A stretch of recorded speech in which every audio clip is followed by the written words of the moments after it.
అమావాస్య రోజు కొడుకులున్నవారు తప్పనిసరిగా 8 గంటల్లోపు చేయవలసిన పరిహారం. శ్రీమాత్రే నమః. అందరికీ నమస్కారం. 2024 ఆగస్టు 4వ తేదీన అమావాస్య రాబోతుంది. ఇది చాలా శక్తివంతమైన రోజు. ఎందుకంటే ఆదివారంతో కలిసి వచ్చే అమావాస్య చాలా పవర్ఫుల్, చాలా అరుదైనది. ఇలాంటి అమావాస్య 50 సంవత్సరాల క్రితం వచ్చిందని, మళ్ళీ ఇప్పుడు వస్తుందని జ్యోతిష్య నిపుణులు చెప్తున్నారు.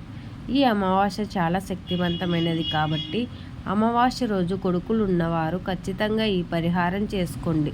చాలా అద్భుతమైన ఫలితం వస్తుంది. అదృష్టం, ఐశ్వర్యం కలిసి వస్తుంది. పిల్లల భవిష్యత్తు బాగుంటుంది. పిల్లలపై ఉండే చెడు అంతా కూడా తొలగిపోతుందని సిద్ధశాస్త్రం చెప్తుంది. ఆదివారం అమావాస్య కలిసి రావడం చాలా అరుదు. ఈ రోజు అంతిత శక్తులు ఉంటాయి. ఇలాంటి రోజు కోసం అనేక మంది ఎదురు చూస్తూ ఉంటారు. ఆదివారం అమావాస్య కలిసి వచ్చిన రోజున తాంత్రిక శుద్ర పూజలు ఎక్కువగా చేస్తూ ఉంటారు. ఎందుకంటే ఇలాంటి రోజున ఏ పని చేసినా సరే మంచి ఫలితం ఉంటుందని శాస్త్రాలు చెప్తున్నాయి. ముఖ్యంగా ఆదివారం అమావాస్య వచ్చిన రోజున మగపిల్లలు ఉన్న తల్లిదండ్రులు ఈ పరిహారం చేసుకుంటే పిల్లలు ఎదుగుదల బాగుంటుందంట. కొంతమంది పిల్లలు సరిగ్గా ఎదగరు, ఎప్పుడు డల్లుగా నీరసంగా ఉంటారు. ఇలాంటి పిల్లలకు ఎక్కువగా దిష్టి తగులుతుంది. ఇలాంటి పిల్లల దగ్గరికి దుష్టశక్తులు ఎక్కువగా ఆకర్షించబడతాయి. కనుక ఆదివారం అమావాస్య కలిసి వచ్చిన రోజున కొడుకులున్నవారు ఈ చిన్న పరిహారం చేసుకుంటే పిల్లల మీద ఉండే చెడు అంతా కూడా పోతుంది. దిష్టి దోషాలు పోతాయి. యాక్టివ్గా మారుతారు. పిల్లలున్న తల్లిదండ్రులందరూ కూడా తప్పకుండా ఈ పరిహారం చేసుకోవాలి. కొడుకులంటే తల్లిదండ్రులకు ఎక్కువ ప్రేమ ఉంటుంది. ఇతర దేశాలలో కొడుకులు కూతుర్లను సమానంగా చూస్తారు. కానీ మన భారతదేశంలో మాత్రం కొడుకులకి అధిక ప్రాధాన్యత ఇస్తారు. ఎందుకంటే కూతుర్లు పెళ్లి చేసుకొని వేరే వాళ్ళ ఇంటికి వెళ్ళిపోతుంది. కానీ కొడుకులు మాత్రం ఎప్పుడు తల్లిదండ్రుల దగ్గరే ఉంటారు. కొడుకు పెళ్లి చేసుకొని కోడల్ని ఇంటికి తీసుకొని వస్తాడు. వంశాన్ని వృద్ధి చేస్తాడు. కనుక తల్లిదండ్రులకు కొడుకుల పైన కాస్త ఎక్కువ ప్రేమ ఉంటుంది.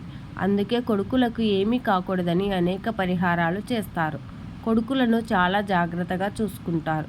అయితే కొడుకులకు ఎలాంటి ఇబ్బంది రాకుండా ఉండాలి అంటే, బాగా వృద్ధిలోకి రావాలి అంటే కొడుకులున్న తల్లిదండ్రులు ఈ అమావాస్య రోజున ఒక పరిహారం చేసుకుంటే మంచిదని శాస్త్ర పండితులు చెప్తున్నారు. ఆదివారం రోజు కొడుకులున్నవారు ఏం చేయాలి అనే విషయాన్ని మనం ఈ వీడియోలో వివరంగా తెలుసుకుందాం. ఈ వీడియోకి ఒక లైక్ కొట్టండి. అలాగే మా ఛానల్ని కూడా సబ్స్క్రైబ్ చేసుకొని మాకు సపోర్ట్ చేయండి. ఈ వీడియో చివరి వరకు చూడండి. అప్పుడే నేను చెప్పేది మీకు అర్థమవుతుంది. ఆదివారం అమావాస్య కలిసి రావడం చాలా విశేషం. ఇలాంటి రోజు కోసం అనేక మంది సాధువులు, తాంత్రికులు ఎదురు చూస్తూ ఉంటారు. చెడును తీసేసి మంచిని పెట్టుకోవడానికి ఇది చాలా మంచి రోజు. సాధారణంగా మగపిల్లలకు ఎక్కువ దిష్టి తగులుతూ ఉంటుంది. ఆడపిల్లలు ఉన్నవారు మగపిల్లలను చూసి దిష్టి పెడతారు. మగపిల్లలు ఎదిగే కొద్దీ, వారి వయసు పెరిగే కొద్దీ వారికి దిష్టి పెరుగుతూ ఉంటుంది. కనుక ఆ మగపిల్లలకు ప్రతి అమావాస్యకు దిష్టి తీసి వేయడం మంచిది. అలా దిష్టి తీస్తే వారిపై ఉన్న చెడు దిష్టి వేడుపు మొత్తం పోతుంది. పిల్లలు చక్కగా అభివృద్ధిలోకి వస్తారు. దిష్టి ఎలా తీయాలంటే రకరకాలుగా తీసుకోవచ్చు. అమావాస్య రోజు మీ కొడుకులను ఒక చోట కూర్చోబెట్టి చేతిలో కొంచెం కల్లుప్పు, చిటికెడు ఆవాలు, 2 ఎండు మిరపకాయలు 2 చేతులలో పట్టుకోండి. ఆ తర్వాత చేతులతో మీ కొడుకుకి దిష్టి తీయండి. అంటే మీ చేతులను మీ కొడుకు చుట్టూ 3 సార్లు, సవ్య దిశలో 3 సార్లు, అపసవ్య దిశలో తిప్పండి. తల నుండి కాళ్ళ వరకు తిప్పండి. కొంతమంది 7 సార్లు తిప్పుతారు. ఎన్నిసార్లు చేసినా పర్వాలేదు. ఇలా తిప్పిన తర్వాత ఇరుగు దిష్టి, పొరుగు దిష్టి పోవాలి అని మీ కొడుకుతో 3 సార్లు తూతూ అని ఊహించండి. తర్వాత మీ చేతిలో ఉన్న వాటిని తీసుకొని వెనక్కి తిరగకుండా వెళ్ళి పారే నీటిలో పడవేయండి. లేదా ఏదైనా చెట్టు మొదట్లో వేయండి. అంతేకాని అందరూ నడిచే చోట వేయవద్దు.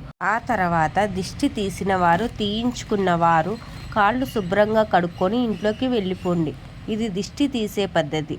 ఇది అన్నిటిలోకి చాలా తేలికైన పద్ధతి. ఉప్పుతో దిష్టి తీసే పద్ధతి ఒకటే కాదు, ఇంకా రకరకాలుగా దిష్టి తీస్తారు. కొంతమంది గుడ్డను నూనెలో ముంచి దానిని కాల్చి కాలుతున్నప్పుడు 7 సార్లు సవ్య దిశలో, 7 సార్లు అపసవ్య దిశలో తిప్పుతూ దిష్టి తీస్తారు. కొంతమంది కోడిగుడ్డుతో దిష్టి తీస్తారు. మరికొంతమంది ఓన్లీ ఆవాలతో దిష్టి తీస్తారు. ఇలా రకరకాలుగా చేస్తూ ఉంటారు. వీటిలలో ఏదో ఒక పద్ధతిలో ప్రతి అమావాస్యకు దిష్టి తీసుకుంటూ ఉంటే చాలా మంచిది. ఆదివారంతో అమావాస్య కలిసి వచ్చిన రోజున ఒక ప్రత్యేకమైన పద్ధతితో దిష్టి తీయాలి. దీనిని సాయంత్రం 6:30 నుండి 7:45 లోపు చేయాలి. ఎప్పుడైనా సరే రాత్రిపూట దిష్టి తీయాలి. పగటిపూట దిష్టి తీస్తే ఎటువంటి ఫలితం రాదు. దిష్టి ఎలా తీయాలంటే, ఒక రాగి చెంబును తీసుకొని నీరు పోయండి. ఆ తర్వాత 1 స్పూను కల్లుప్పును వేయండి. ఆ తర్వాత 3 ఎండు మిరపకాయలు వేయండి. ఈ 3 కూడా దిష్టిని, నెగిటివ్ ఎనర్జీని, దుష్టశక్తులను అద్భుతంగా తరలింపజేస్తాయి. మన జీవితాన్ని మారుస్తాయని గ్రంథాలు చెప్తూ ఉన్నాయి. తర్వాత ఈ చెమ్మును ఎడమ చేతిలో పట్టుకొని మీ పిల్లవాడిని ఒక దగ్గర కూర్చోబెట్టి తన చుట్టూ 7 సార్లు సవ్య దిశలో 7 సార్లు అపసవ్య దిశలో తిప్పండి. తర్వాత ఇది తీసుకొని వెళ్ళి ఏదో ఒక పిచ్చి ముక్కలో పొయ్యండి. పొరపాటున కూడా ఈ దిష్టి నీళ్లను సింకులో పొయ్యవద్దు. ఈ దిష్టి నీటిని కింద పడకుండా జాగ్రత్తగా తీసుకొని వెళ్ళి బయట పారబోయండి. ఈ పరిహారాన్ని 6 సంవత్సరాల నుండి 50 సంవత్సరాల లోపు వయసు కలిగిన కొడుకులు ఉన్న వారందరూ కూడా తప్పకుండా చేయవచ్చు. ఎంతమంది మగపిల్లలు ఉన్నా సరే ఈ పరిహారాలు చేయాలి. లేదంటే ఈ చక్కని అవకాశాన్ని చేతులారా విడిచిపెట్టకున్న వారవుతారు. ఈ రోజున ఈ పరిహారం చేయడం వలన మీ పిల్లలు బాగా వృద్ధిలోకి వస్తారు, పుష్టిగా తింటారు, అనారోగ్యాల బారిన పడకుండా ఉంటారు, యాక్టివ్గా మారిపోతారు. బక్కబల్చగా ఉండేవారు ఒళ్ళు చేస్తారు. ఎందుకంటే వారిపై ఉన్న చెడు నెగిటివ్ ఎనర్జీ దిష్టి అంతా పోతుంది. పిల్లలు చదువులలో ముందుంటారు. ఒకవేళ మీ కొడుకులు పెద్దవారైతే వారి ఉద్యోగం, పేరు, ప్రఖ్యాతలు సంపాదించుకుంటారు. ఉద్యోగం లేని వారికి ఉద్యోగాలు వస్తాయి, సంపాదన పెరుగుతుంది, చెడు అలవాట్లను వదిలేస్తారు, అన్ని రకాలుగా పనిచేస్తుంది. కాబట్టి ఆదివారం అమావాస్య వచ్చిన రోజున కొడుకులు ఉన్నవారు ఈ చక్కటి పరిహారం చేస్తే మంచి ఫలితం పొందండి. ఆషాఢ మాసంలోనే చివరి రోజు అయిన అమావాస్యను చుక్కల అమావాస్య అని అంటారు. ఈ రోజున పితృదేవతలను స్మరించుకున్న, గౌరీ వ్రతం చేసిన, దీప పూజ నిర్వచించిన గొప్ప ఫలితం దక్కుతుందని శాస్త్రాలు చెప్తూ ఉన్నాయి. పంచాంగం ప్రకారము జనవరిలో వచ్చే మకర సంక్రాంతికి ఎంతో ప్రాముఖ్యత ఉందో, ఆషాఢ మాసంలో చివరిలో వచ్చే కర్ణాటక సంక్రాంతికి కూడా అంతే ప్రాధాన్యత ఉందా? మకర సంక్రాంతి సమయంలో ఉత్తరాయణం మొదలైతే కర్ణాటక సంక్రాంతికి దక్షిణాయనం మొదలవుతుంది. దక్షిణాయన కాలంలో పితృదేవతలు మనకు సమీపంలోనే ఉంటారు. అందుకే దక్షిణాయనంలో వచ్చే తొలి అమావాస్య అయినటువంటి ఈ రోజున పితృదేవతలకు ఆహ్వానం పలుకుతూ తర్పణాలను వదిలితే మంచిది అని పెద్దలు సూచించారు. ఆషాఢ అమావాస్య రోజున గౌరీ పూజ చేస్తారు. ఆషాఢ అమావాస్య మరుసటి రోజు నుండి శ్రావణ మాసం మొదలవుతుంది. శ్రావణ మాసం అంటే పెళ్ళిళ్ళు, ముహూర్తాలు మొదలయ్యే మాసం కాబట్టి ఈ మాసంలో అవివాహితులు మంచి సంబంధం కుదరాలని కోరుకుంటూ ఈ మాసానికి ముందు రోజు అనగా ఈ చుక్కల అమావాస్య రోజున కన్నెపిల్లలు గౌరీదేవిని పూజిస్తారు. పసుపు ముద్దను గౌరీదేవిగా భావించి కొలుచుకుంటూ ఉంటారు. బియ్యం పిండితో చేసిన కుడుములను అమ్మవారికి నైవేద్యంగా పెడతారు. ఈరోజు గౌరీ పూజ చేసుకొని అమ్మవారి రక్ష కంకణాన్ని ధరిస్తే అవివాహితులకు త్వరలోనే వివాహం జరుగుతుందని విశ్వాసం.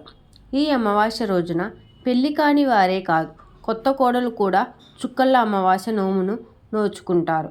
కొత్త కోడలు గౌరీ పూజను చేసి సాయం సంధ్యవేళ వరకు ఉపవాసం ఆచరిస్తారు. అమ్మవారి ముందు 100 చుక్కలు పెట్టి దాని మీద 100 దారపు పోగులను పెడతారు. ఈ దారపు పోగులను ఒక దండలాగా అల్లుకొని మర్నాటి వరకు ధరిస్తారు. స్తోమత ఉన్నవారు నోము సందర్భంగా బంగారపు చుక్కలను కూడా పూర్వకాలంలో దానం చేసేవారు. దక్షిణాయనం ఖగోళానికి సంబంధించిన పండగ కాబట్టి ఆకాశంలో చుక్కలను సూచిస్తూ ఈ ఆచారం మొదలై ఉండవచ్చని పెద్దలు అంటున్నారు. తమ మాంగళ్యం కలకాలం క్షేమంగా ఉండాలనేదే ముత్తైదువుల కోరిక. ఆషాఢ మాసానికి సూర్యుడు దక్షిణాయనానికి మారుతాడు.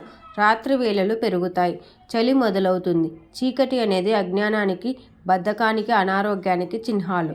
వాటిని పారదోలి వెలుగును, వేడిని ఇచ్చేవి దీపాలు. అందుకు సూచనంగా ఆషాఢ అమావాస్య రోజు పూజలు చేస్తారు.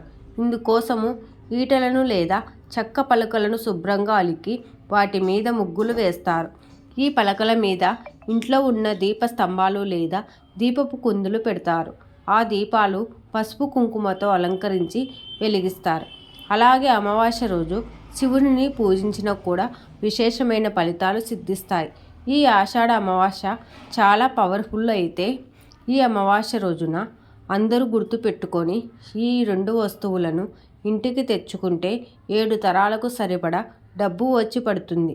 కష్టాలన్నీ పోతాయి, సమస్యలన్నీ పోతాయి, ధనలాభం కలుగుతుంది, సంపాదన పెరుగుతుంది. ఆషాఢ అమావాస్యలోనూ ఈ వస్తువులను కొని ఇంటికి తెచ్చుకుంటే అదృష్టం, ఐశ్వర్యం, 7 తరాలకు తిన్న తరగని ఐశ్వర్యం వస్తుంది. ఈ వస్తువులకు అంతటి శక్తి వస్తుంది. కాబట్టి ఈ వస్తువులను అందరూ గుర్తు పెట్టుకొని ఇంటికి తెచ్చుకోండి. ప్రతి నెలలో అమావాస్య వస్తూనే ఉంటుంది, కానీ ఆషాఢ అమావాస్య చాలా గొప్పది. ఇలాంటి రోజున ఈ 2 వస్తువులను ఇంట్లో తెచ్చుకొని పెట్టుకుంటే అపార ఐశ్వర్యం, యోగం సిద్ధిస్తుంది. వాటిలో మొదటి వస్తువు ఏమిటంటే ఉప్పు. అమావాస్య రోజు కొన్ని వస్తువులను కొని తెచ్చుకోవడం వలన బాగా కలిసి వస్తుంది. అలాంటి వాటిలో ఉప్పు ఒకటి. 10 రూపాయలు లేదా 20 రూపాయలు పెట్టి కల్లుప్పును కొని ఇంటికి తెచ్చుకోండి. ఆ ఉప్పును మీ వంటగదిలో పెట్టుకొని వంటకాలలో వాడుకోండి. మీ ఇంట్లో ఉన్న పర్వాలేదు, చిన్న ఉప్పు ప్యాకెట్ను మీ ఇంటికి తెచ్చుకోండి. కష్టాలు పోతాయి, లక్ష్మీ అనుగ్రహం కలుగుతుంది. ఇప్పుడు తెచ్చిన ఉప్పును వంటలలో వాడుకోవచ్చా లేదా? ఇప్పుడు మనం చెప్పే పరిహారానికి వాడుకోవచ్చు. ఈ పరిహారం చేయడం వలన ఆర్థిక సమస్యలు పోతాయి. ఎవరైతే ఆర్థిక సమస్యలతో సతమతమవుతూ ఉంటారో వారు ఈ పరిహారాన్ని చేసుకోండి. మీరు తెచ్చుకున్న ఉప్పును ఒక ప్లాస్టిక్ లేదా గాజు బౌల్లో వేయండి. ఆ ఉప్పు మీద చిటికెడు పసుపు, చిటికెడు కుంకుమ వేయండి. తర్వాత దీనిని మీరు ధనం దాచే బీరువా కింద పెట్టండి. ధనానికి ఎప్పుడు లోటు రాదు. ధనదేవత ఇంట్లోకి ప్రవేశిస్తుంది. బీరువాలో డబ్బులు నిలుస్తాయి, ఖర్చులు తగ్గుతాయి. ఇలా బీరువా కింద పెట్టిన 48 గంటల తర్వాత తీసి వాటిని ఏదైనా ఒక చెట్టు మొదట్లో పడేయండి. ఇక 2వ వస్తువు ఏమిటంటే బెల్లము. ఈ అమావాస్య రోజున బెల్లాన్ని మీ ఇంట్లో కొని తెచ్చి పెట్టుకుంటే మీ జీవితం ఎంతో మధురంగా మారుతుంది. మీ జీవితం ఎంతో అద్భుతంగా మారుతుంది. ధనం మీ వైపు బాగా అట్రాక్ట్ అవుతుంది. ఏమీ లేదు, చిన్న బెల్లం కుందిని కొని తెచ్చుకోండి. ఆల్రెడీ ఇంట్లో ఉన్నా పర్వాలేదు. ఈరోజు బెల్లాన్ని కొని తెచ్చుకోవాలి. అలా తెచ్చుకున్న బెల్లంతో ఏదో ఒక స్వీటు తయారు చేయండి. ఈ స్వీటును లక్ష్మీ అమ్మవారికి నివేదన చేయాలి. ఆషాఢ అమావాస్య మంచిది కాదు, ఆ రోజు పూజలు ఏమీ చేయకూడదు అని అనుకుంటూ ఉంటారు. కానీ అది నిజం కాదు. అమావాస్య లక్ష్మీదేవికి ఎంతో ఇష్టమైనది. ఈరోజు లక్ష్మీదేవిని ఖచ్చితంగా ఆరాధించాలి. లేదా అమ్మవారి ముందు కనీసం దీపమైనా సరే పెట్టుకోవాలి. అలా అమ్మవారి పూజ చేసిన తర్వాత బెల్లంతో చేసిన స్వీటును అమ్మవారికి నివేదన చేసి మీరు కూడా తినాలి. ఈ ఆషాఢ అమావాస్య రోజు ఖచ్చితంగా బెల్లం కొని తెచ్చుకోవాలి. ఆ బెల్లంతో స్వీటును చేసి అమ్మవారికి నివేదన చేయాలి. ఇలా చేయడం వలన మీ దశ మారిపోతుంది, మీ జీవితం మధురంగా మారుతుంది. ఉప్పు, బెల్లం ఈ 2 వస్తువులను కానీ లేదా ఈ రెండిట్లో ఏదో ఒక వస్తువును కానీ ఆషాఢ అమావాస్య రోజు ఖచ్చితంగా కొని తెచ్చుకోవాలి. మీరు కూడా ఈ 2 వస్తువులలో ఏదో ఒక వస్తువును కానీ కొని తెచ్చుకొని శుభ ఫలితాలు పొందండి. ఈ వీడియో కనుక మీకు నచ్చినట్లయితే ప్లీజ్ లైక్ చేసి మీ ఫ్రెండ్స్కి షేర్ చేయండి. అలాగే మా కొత్త వీడియోస్ మీకు వెంటనే చేరాలంటే మా ఛానల్ని సబ్స్క్రైబ్ చేసుకొని పక్కనే ఉన్నటువంటి బెల్ ఐకాన్ని ప్రెస్ చేయండి. Thank you for watching.